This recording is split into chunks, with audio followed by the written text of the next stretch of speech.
I want to welcome you to Mama Vega's Kitchen Table. This is our first episode, so it is the debut session.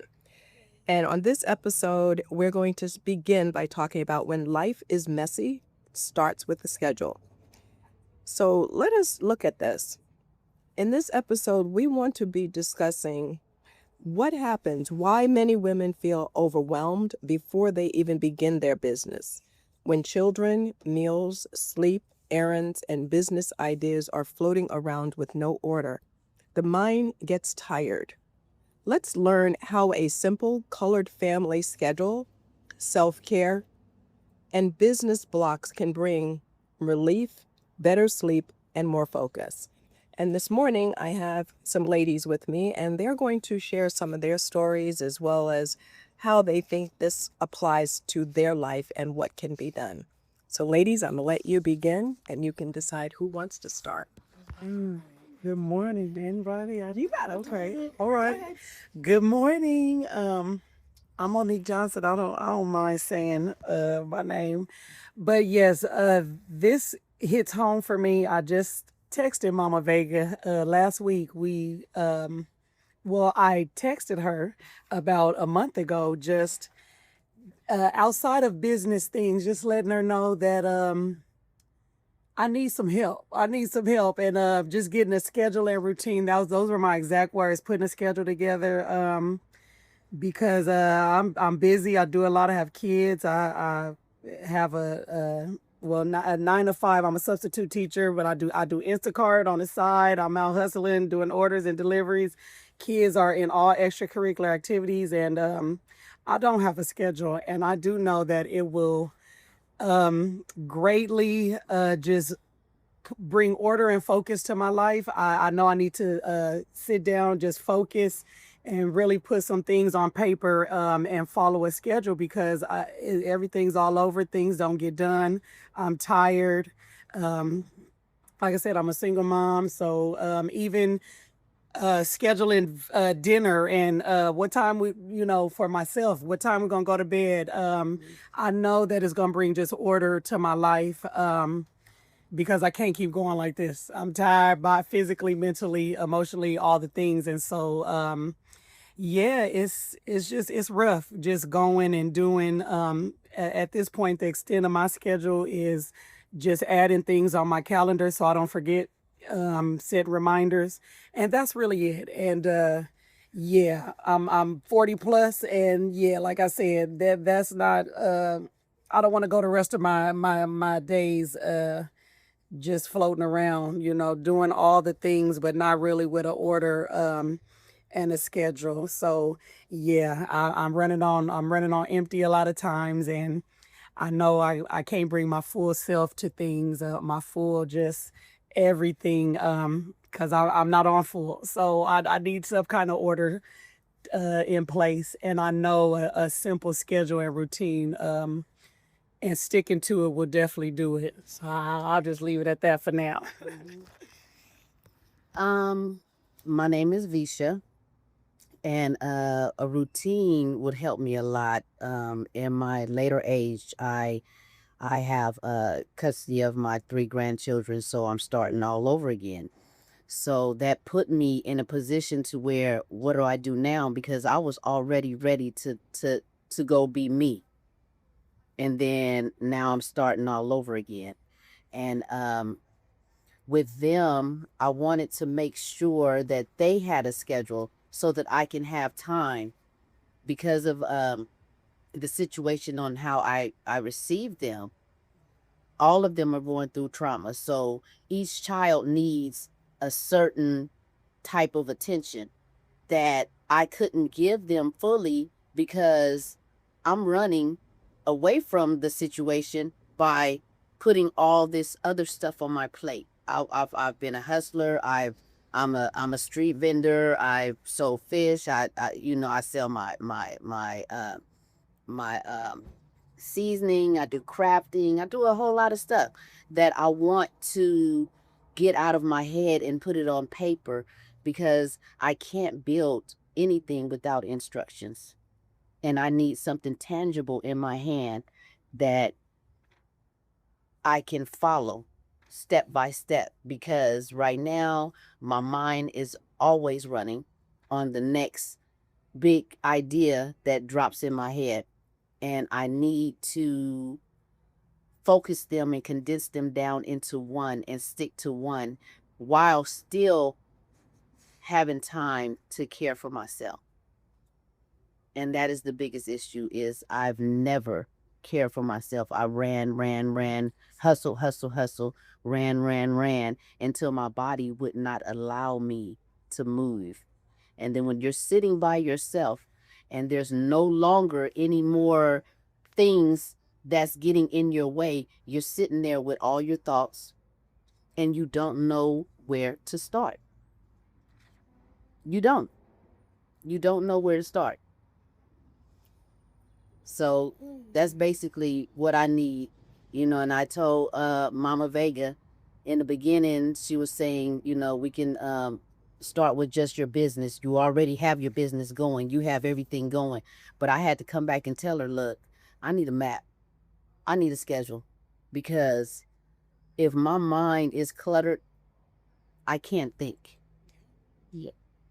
And it started with me organizing all my closets and starting to get everything. And every day I do a closet, and I force myself to do a closet a day. Because if I don't, it kind of messes up my whole time, and I don't want to spend time constantly cleaning off the spigots, because that's what I do. I start focusing on things that don't matter. I'm cleaning water stains off the spigot because the kids are yelling, instead of finding something for them to do during that time in their schedule so that I'll be able to do this. I'm putting it all in one big old gumbo pot, and trying to get it done. So I'm running from one room, doing a little bit here, doing a little bit here, doing a little bit here, and never getting anything really done. You the same, yep. I got a pile of clothes I was supposed to fold up long time ago. Me too. And it's time to wash again. Yep, absolutely. Me too. And that's going to be the next thing I have to get off the list. But the schedule will help me focus and hold myself accountable for that time management. Yes, Lord. Yes, ma'am. Exact same. Okay. Hello, my name is Andrea Andrews, and I am a business owner who also works, and I have underlying medical issues. So I don't function in chaos, and I'm a very organized person, and I want to say that I'm a ex-Android user who switched over to an iPhone. And once I switched to an iPhone, the calendar access and the connections of the apps really helped me get that together. But the issue that I have is prioritization, because you have so many things at the same time that everything's a priority. So which priority is more urgent than the other? And when you have things that come into you at the same time, the things that I often face they all hit me all at once. It'll be, for example, I can have a lot of things on my plate. The car done broke down. The heater went out in the house. The air's out in the house. The air's out in the car. And I'm just trying to get there. So you'll either see me walking or you'll see me getting on a bus, because I will not be stopped. And you'll be like, oh my God, is that her walking? Oh my God. I really don't care about that, because the point is, can't stop, won't stop, you got to get there. And I just keep going. And at that point, my body suffers. And with the kidney stones, it's like I have to rehydrate it. I have to have, my diet a certain way, or sometimes I don't eat right because I'm all over here, all over there. And then I'm going to all these places trying to get myself out there and trying to get assistance from people who don't understand my business. Then I got blessed to be introduced to Mama Vega, because the majority of my life, I've always looked for a mentor and could not find one who got what I was saying, or who got where I was at, or who understood what my role is. Because if you don't have a mentor who gets you, and I mean like your origin, your demographics, there's a lot of factors to that. You can have, everything's all the same. we can help you with that, but that's not what I'm asking you. Or they don't understand. You can ask them a simple question and they don't get. That's not what I'm asking. They'll answer it, but I've already done that, and they don't understand where you're coming from because they don't get the structure of what you're doing. Mm-hmm. So with Mama Vega, she was like, you know, you gotta prioritize yourself, and you have to be selective where you go. So now I'm trying to learn because I live by a calendar color coded because I have a color for my business and then I have a color for my personal stuff. I have a color for stuff I have to do with my son or if I have to go anywhere. So that is colored. But then it's like, well, dang, well, how do I know where to go? Because I got 3 things to do at 3 o'clock. And they're all urgent. The bills are due. I don't have no gas money to put gas in the car. I got to fix this. I got to fix that. And it's like you want to sit down and cry and give up. At what point do I catch a break? How do I do this? How do I maneuver through this? So I need help figuring out, you know, which tasks to work on first because I'm like trying to fix my website. I got behind the scenes, I got to fix stuff because I had been out for a while trying to get everything in order. Coming at me all at once, school's out. So that helps because I too also substitute. So now school's out, so not doing that part. And then got to fix the grind of the business. But I can't fix the grind of the business because I got things behind the scenes that I have to fix that affect me running the business. So I would really like to know, how do you just stop and figure out the most important of of everything you have? And then also, and that also runs into, for me, boundaries. Because a lot of times I get disrespected and our people just assume I'm dumb. I don't know why. I don't know where they get that from, but I don't know if it's something that if I'm not doing or if I'm unknowingly letting things slide that I shouldn't let slide because I've been programmed to be a people pleaser, programmed to be a nice person. And I know that may not sound like they go together, but they do. Because it lets you live in chaos and you function in chaos because that's all you know. So I would like to remove myself out of survival mode and then learn to prioritize myself and what's most important to grow myself with the healthy growth, like she said, the mental health part. And I'm cleaning because I'm nervous. I clean when I'm upset as well. But at this point right now, everything else is burning up in the fire. And I'm trying to figure out if I'm going to get the marshmallows or put the chocolate on top of it to make me something to eat because I don't want to think about it. Yeah. Yes, ma'am. Those are all very good.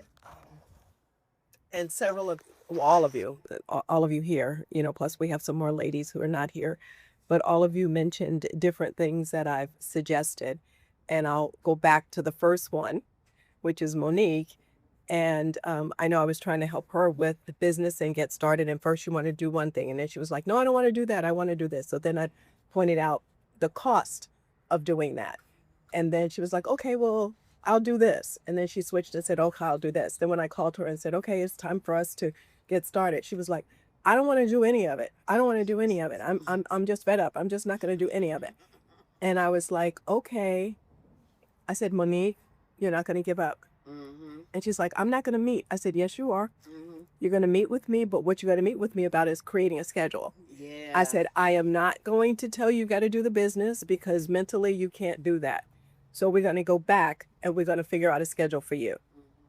And then with you, Visha, one of the things I did with you is when we first met, you came to me because it was health issues. Yeah. You were referred to me by a doctor. Yes.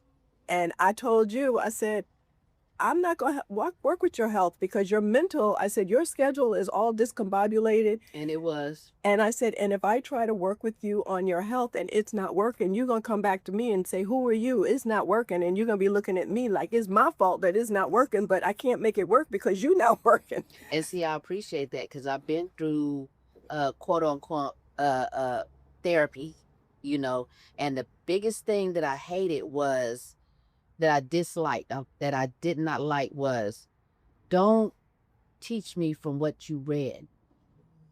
I need you to know what I'm going through because I'm not going to resonate with anything that you say. It's going to bounce off me because I think that you were taught this. Right.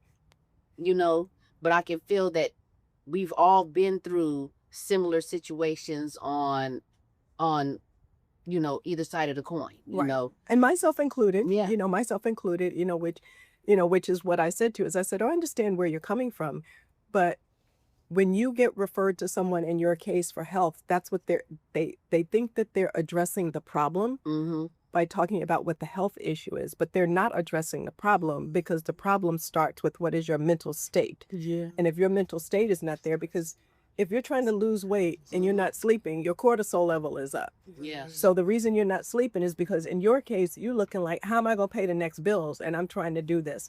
Yes. So that's what I did with you. And this is what started this whole thing of this particular episode, is because I said, what you need is a schedule. Yeah. You need to figure that out. Then when you told me the things that you did, I said, well, you don't need a schedule. What you need to do is clean out your closets. Yes. I said, you need to go in your closets and organize your closets. And how did you feel once you got those I didn't organized? feel as claustrophobic because I felt trapped within my own mess. Because I saw a pile of something here, a pile of something here, and those piles kept coming out, and then they started getting closer to me. But only in my room. The rest of the house is immaculate. It was just my room, Yeah. you know, and I had to, once I started organizing things and everything started clearing up, that's when I was like, okay, now I'm ready to start living again. You know, I'm ready to start makes you moving feel forward. better. I need to get focused, you know, and get back on track. You know, whatever track that was, obviously the track that I was on was overwhelming and overworking me. So I had to tell myself that I'm going to be teachable, you know, and allow someone to speak into my life, because that was my biggest thing is, you know, I've been betrayed so much by people that were so close to me, to where I always have my deuce up. And like I tell you, every time I meet with you, I have to fight with myself to come. So I tell everybody in the house that I have an appointment with my business consultant, because that's what I tell them. Because, you know, I want to sound like Merrill Lynch. Right. So I'm going to start speaking like Merrill Lynch, Right. you know, until I believe it. You know, so I tell them, when I go see my business consultant, everything stops, I'm gone. You know, but I'm fighting, and I'm trying to talk myself out of coming all the way here. I passed up this place 3 times, and I'm like, oh, I can't find it. I'm going home. This morning I was like, oh, I'm about to text Mama Vega. But then I said, no, I'm not. Get up. I didn't go to bed till probably about 2:30 in the morning, just doing stuff. And again, same thing. I got to do the same thing around my house. Just piles that's been there. I ain't gonna lie. I got a pile that's been in my room probably a year. And I said, man, I need to get my baby, her crib. I got stuff in the crib that need to be cleared out. She's 5 now. I ain't slept in that crib for 3 years. But I'm like, man, for real. But I just was like, I've been getting the kids to their summer programs all week. Fridays, they don't have program. So I said, I'm going to sleep in. But then I was like, nope, I got something to do. So I said, let me get up. No. I kept saying, no, I'm tired. I'm going to just, you know. But then I said, no. Let me go on and get Gabby to daycare. My son, he's 15, so he's fine. He's at home. I said, let me just get up and go. But I did about 3 times. I said, man, I'm tired. This body physically, oh my gosh. But no, yeah, I had to tell myself, no, get on up and come. Get on up and come and get here. And it's always a blessing. I always leave. Yes, I absolutely. always leave lighter. Absolutely. Okay, well, I'm glad that. I leave lighter, Okay. you know, and then I'll go home and I'm like, girl, you always trying to talk yourself out of the good stuff. What's wrong with you, woman? Right. You know, but I'm still going to move forward, even though I don't feel, you know, I feel safe, but it's more like I still want to. I remember my uncle Deacon, he told me, he goes, Visha, it's time for you to put your deuce down. And I'm like, I don't know how. Yeah. I don't know how. I've been living in chaos most of my life, to where chaos fueled every decision that I made. I hustle harder. I made the money. Big bank, take little bank, you know, all that. You know, I hustled until my body broke down. Once my body broke down, and I couldn't move. And every time I tried to get back into it, my body would just tell me, girl, if you don't, you about to leave here. If you don't stop doing what you're doing, you about to leave.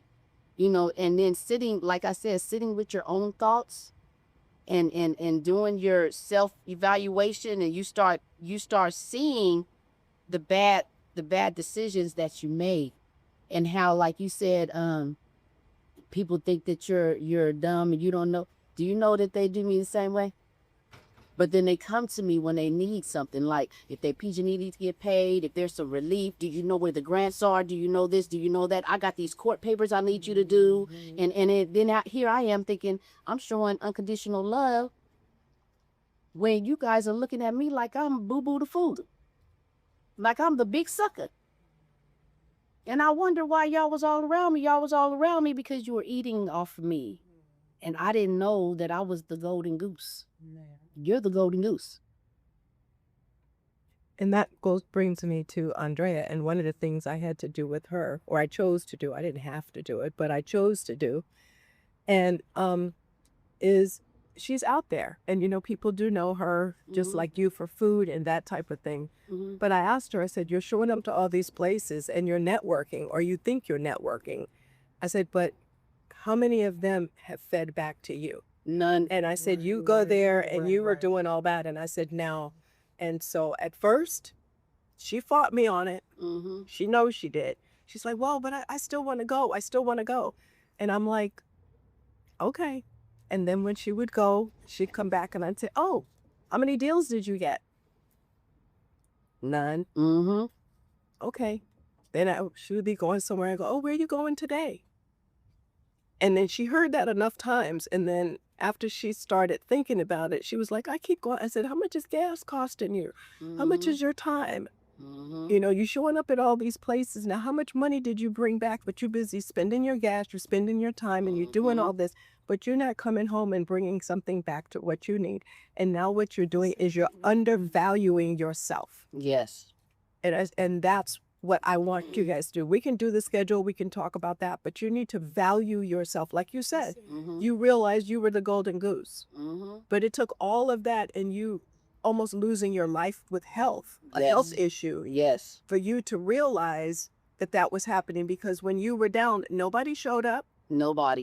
Nobody showed up. Nobody. And you realized, but when they were down, you showed up. You showed up for this one, you showed up for the next one, you showed up for this other one, right? And what you mentioned earlier is you said that when you would get stressed out, you would go find another family to help. But you weren't helping yourself and your family. So you're still feeding into someone else. And what this is about is creating that schedule so that what you can do is feed into you and your family. And that is not being selfish. Right. Okay, that is not. Right. It's actually being respectful to yourself. It's being respectful to your family. It's creating that legacy. Because if you're not here for those grandbabies, who's going to take care of those grandbabies? The reason the grandbabies are with you is because nobody else took them in. Yeah, nobody would. So if nobody would take them in and something happens to you, you have to focus on what is your why. Your why is those grandbabies. And you're taking care of them. You went through trauma. They went through trauma, and you're all still going through trauma. And for all of you, that chaos that you have going on, whether it's I've got to fix this or this is broken down, those are signs and symbols that you need to stop. Okay. That's telling you I need to stop, because I've got to figure out, like in the military as well as in hospitals, one of the things they do, you wonder, when you go into a hospital and there's an accident or something and you see people lined up in the hallway and everything, and you there for hours and hours and you get all upset because I'm sitting here for hours, you wonder what's taking so long. What's taking so long is there was somebody who needed to be taken before you, because their emergency was more important than yours. And that's what you have to do when you're trying to figure out, what do I do first? It's like a domino effect. What you have to do is figure out, here's an education, because everybody here has taught some kind of way, whether you're teaching your grandkids or you're teaching as a substitute teacher or me as teaching as a teacher. When you want to teach a lesson, what you do is you figure out, where do I want to end up with this lesson? What do I want them to learn at the end of this lesson? Yeah. And then you go backwards and you say, what are the steps that's involved? Well, before they can do this, they need to do this. Well, before they can do this, they've got to do this. Before they do this, they got to do this. And if you keep doing that, you'll get to where I need to start. Yes. So you have to start at the end and work backwards. And then you figure that out. Years ago, I worked for a company called Godon and a Millionaires Club. And that was one of the things they taught me. Where do you want to be 5 years from now? You know how they ask you that question in business? Where do you want to be 5 years from now? But what they don't do is they don't say, that's where you want to be in 5 years from now? Let's see what it takes to be in 5 years. Where do you want to be 3 years from now? Where do you want to be 1 year from now? Where do you want to be 9 months from now? 6 months, 3 months, Okay. 1 month, 1 week, 1 day. Yeah. Now, the reason you do that is because now what you're going to do is say, what do I have to do this one day that's going to get me to my 1 week goal? Okay. What am I going to do at the end of the week? Now, I reached the end of the week. What do I have to do over the next 3 weeks in order to reach my month goal? Yeah. Yeah. You're not going to work on, I got to get to my 5-year goal. Yeah. 'Cause that's overwhelming. Exactly. Yeah. So when you do that and you map that out, when we talk about a schedule, we talk about a routine, that's what we're talking about. We're talking about what is the end goal. Okay. And then you back up from the end goal and you say, well, what do I have to do that? What if you want to buy a Rolex watch? You say, well, for that Rolex, I'm going to need me X number of dollars. Yeah. Okay, well, what am I going to do to get that? So you see what I'm saying? You've got to build it backwards and go backwards and figure out, what do I have to do today? You made a comment, Visha, that was very important, where you said every single day you doing one thing.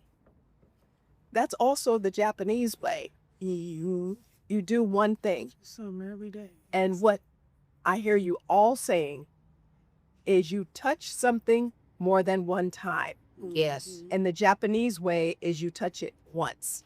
Yes. So I mean, what they mean is when you are cooking and you finish cooking, you wash that knife and you put that knife right back where that knife belongs. You don't leave that knife on the counter. Right. You telling me all the clothes you've got? Yep. The reason you got a year's worth that's sitting in there is because you were so overwhelmed that you were like, well, let me just toss it over there, you know, and I'll deal with it later. Yeah. No, Piled up in that. Get in crib. there. that's going to be all of you guys' homework. And you guys' homework is going to be that whatever you do moving forward, you're going to touch it one time. Okay. It's so crazy. Do you know? Go ahead. Go ahead.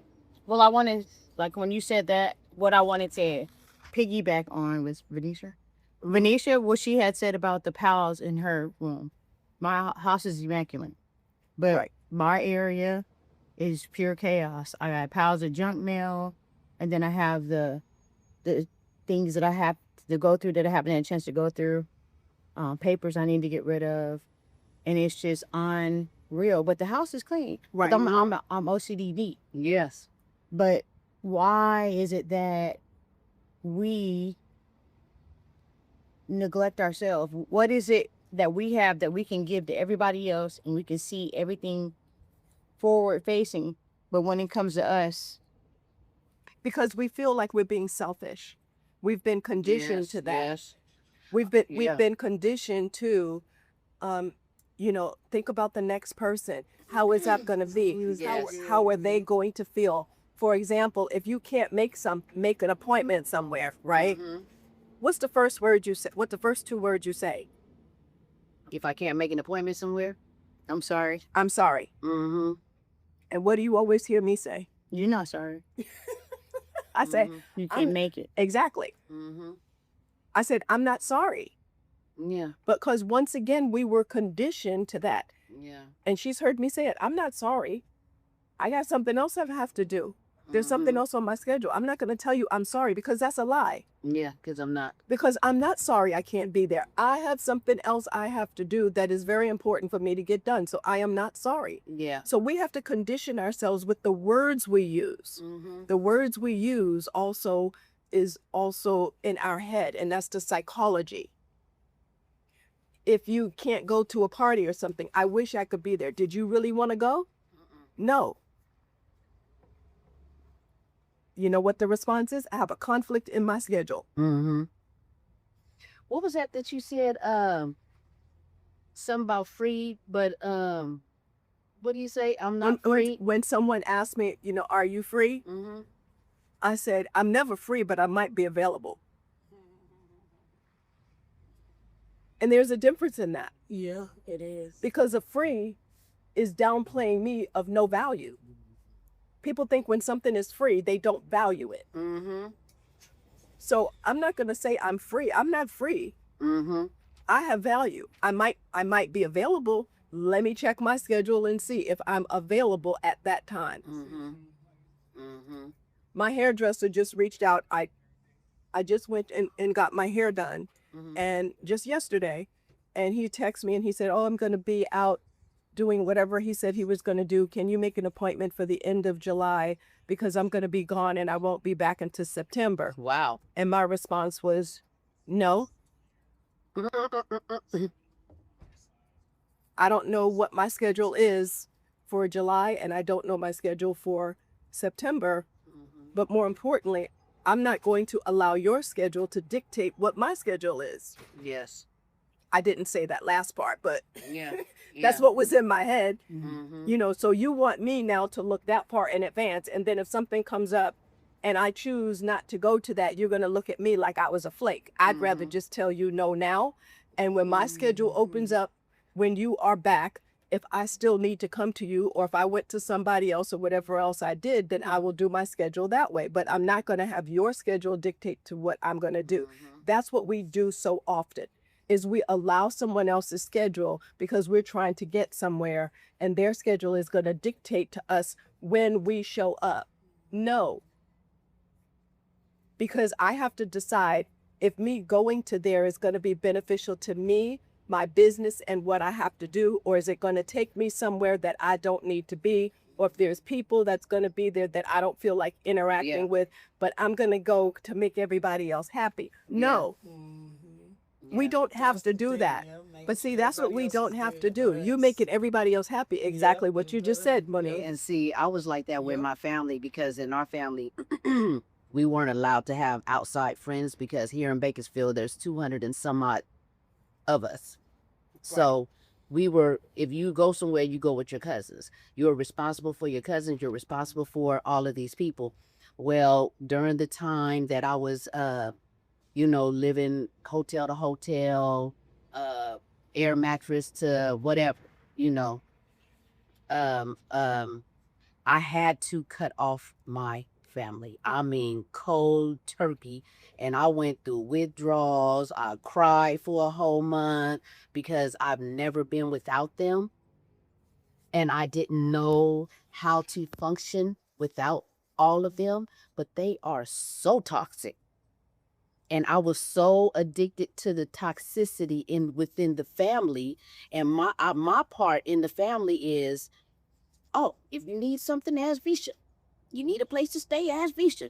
She can be living on somebody else's couch and she'll hide you in the garage and still feed you. She'll feed you better than she feed herself. And that's the way the family looked at me. The fixer.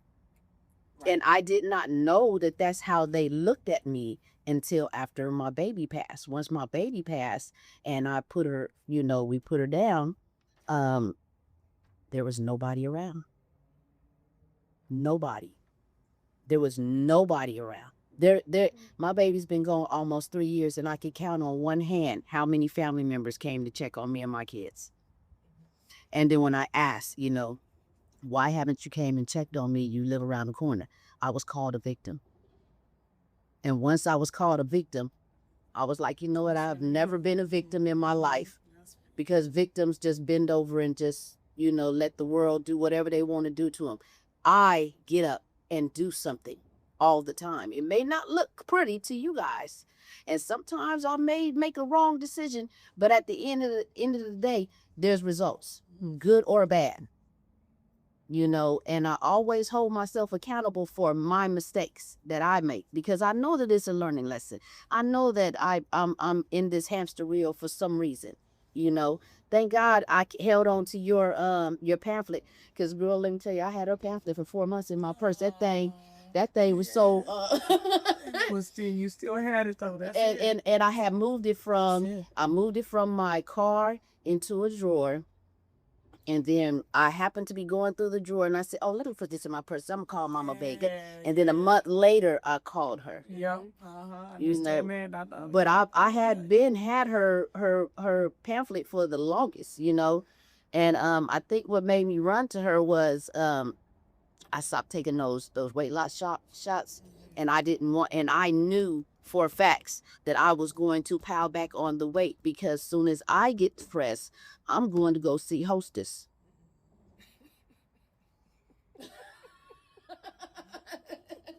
That hot donut sign better not be on when I'm upset, because I'm getting the dozen. And I ain't sharing with the kids. I mean, Not Krispy Kreme. Yeah, I know that, like, you know, and that was my comfort, you know. Either and then I didn't have a family to save. But then my baby girl told me, "You always talking about somebody else's family. What about us?" And that's when I was like, okay, I do have a family to save, my own family. And that's the important thing. And that comes down to where we talked about a schedule, making sure we have that schedule. And for you, that was one of the things I did with you, is coming up with the schedule. And your schedule was, as I asked you, do each one of your girls have a favorite color? Okay, everything now you're going to do is color coded for that particular child. Whatever that child wants in the house, the schedule is going to be based on that color. And that's it. And if she wants to get something out of the refrigerator, put a sticker on there, that's her color. That's this one's color. And what you're also doing is teaching them organizational skills. It's not just one thing you're teaching by doing it and putting a color structure in place, but it's also called transference of knowledge. You're having them to transfer that into everyday life of what they're doing. And you're also teaching them to stay in their lane and mind their business. Yes. And that's the biggest thing with a house full of girls. But that's why I told you, tell them, is that your color? If it's not your color, this is what you need to do. You only deal with what's your color. If it's somebody else's color, that's not your business. Yes. And so by doing that, you're teaching them these things and teaching them that that's what they have to do. So this, as they get older and older, they will then automatically have those skills that you may not have had. And you're breaking that generational curse. You're breaking it so that now they won't continue to do that. And you're showing them love, you're showing them all these things, and you're showing them also how to work together as a team, because they can say, this is my job, what I'm supposed to do. I'm not going over there. That's your job. You're supposed to do that. But if you want help, ask me. Ask permission before you take something from this color over here. See, that's what you're teaching them by doing that. You're teaching them also the etiquette of asking before they do something. Don't just go and do it. Ask. Is that something that I can do? So yeah, so I like what you guys are saying, and the improvement you guys have made, you know, I've worked with each one of you separately on different things, because I know Monique was ready to give up, and I told her, nope, you're going to show up. I was like, no. That's what the life get messy, because my friend, one of my best friends passed away not too long ago too, and I just was like, man, this is just too much. Again, we're all single parent and all the other things, and going and doing all this stuff, and ain't got nothing coming back. But also what you was talking about too, just valuing yourself. That's just another thing in general too. That just goes right along well with emotional and mental and all the things too. Just having that value. So yeah. When life gets messy. To say, madam, you're really good. I mean, I don't know, because I really resonate with you, because my thing is, where's the disconnect, and how do you find that back? I mean, I've had celebrity clients, I have done things that I never even dreamed to ask for, but they came to me. I didn't go. They came to me. And at some point, it got back to I'm just crippled like kryptonite, and I just can't move, stuck where I'm at. And I'm like, I don't get it. And no matter how hard I run, how fast I walk, it's like Michael Myers chasing me.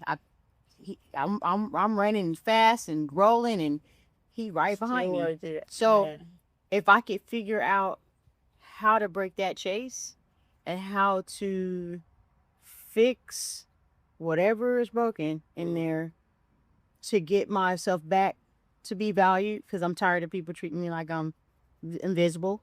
I don't know why I'm invisible, because I feel like I'm vibrant and like a big bright color. You're gonna see me coloring whether I speak or not. You feel my presence in the room, and I'm not muted. So where's the wall at, and what is that keeps me from getting to where I need to be? And what I want to do is I want to stop you there. And the reason I'm going to stop you there is because you get ready to get into the next episode. Okay. All right. That's Okay, it. okay, That's it. okay, okay. Because the next episode we're going to have is going to be the kitchen table is where women heal. Yes. Because that's what she's getting into. She's getting into what is my healing process? How do I heal? What is it that I need to do? So that's the next episode. So if they want to know how you start your healing process, they got to listen up for the next one. Yes. Yes, man. Some good stuff. Y'all will.